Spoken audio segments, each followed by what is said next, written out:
Kalau tidak hati-hati,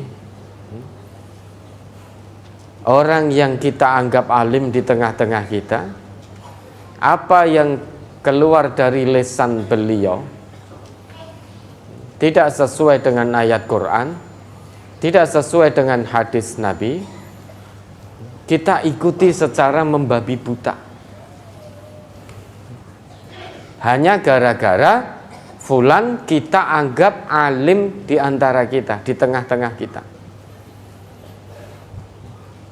Padahal yang keluar dari lisannya itu sesuatu yang tidak ada dari Quran dan juga tidak ditemukan dalam sunnah-sunnah Rasulullah.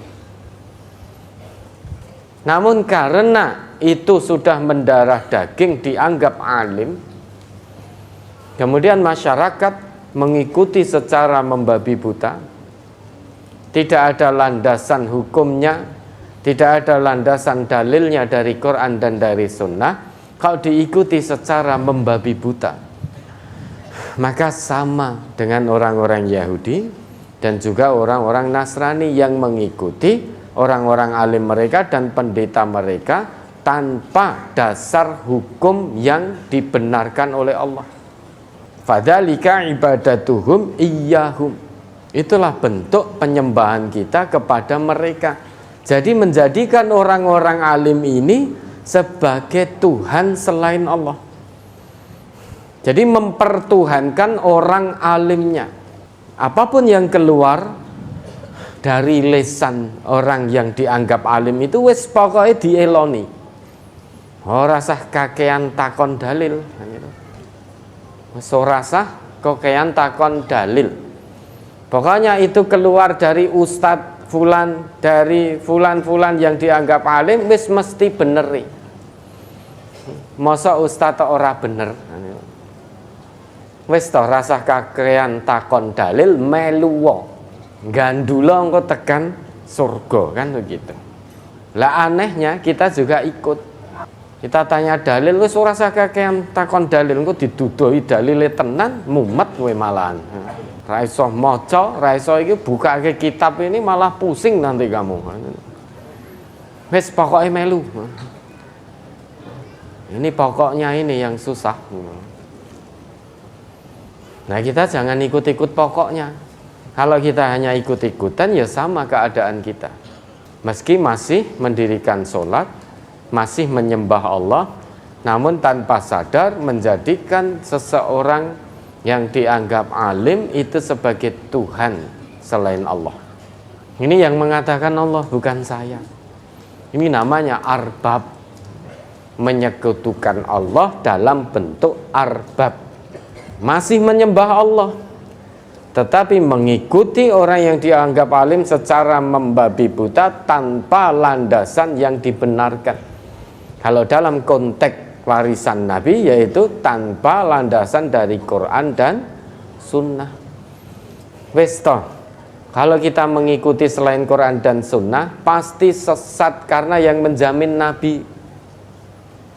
Bukankah Nabi ngendika taraktu fikum amroini lan tadhillu ma masaktum bihima, kitab Allah wa sunnata nabiyyi. Dua warisan ini yang Nabi tinggalkan.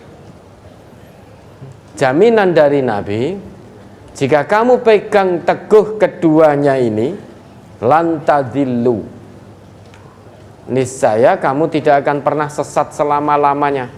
Mafhum mukhalafahnya, kosok balene, jika kita mengikuti selain apa yang diwariskan oleh Nabi kita, jika kita mengikuti selain Quran dan Sunnah, maka jaminan dari Nabi pasti tersesat. Biar tidak tersesat, ya ikuti Quran, ikuti Sunnah. Maka ungzuru ila maqala wala tanzuru ila man qala. Lihat apa yang dikatakan, jangan melihat siapa yang mengatakan. Kalau kita hanya melihat siapanya, akan tertipu kita. Namun jika kita melihat apa yang dikatakan, bukan siapanya, insya Allah tidak tertipu. Sekalipun dianggap alim, dianggap ustadz dan lain sebagainya, tetapi kalau yang dikatakan tidak sesuai dengan Quran, tidak sesuai dengan sunnah Nabi, ya jangan diikuti. La sam'a wala ta'ah, jangan didengar, jangan ditaati.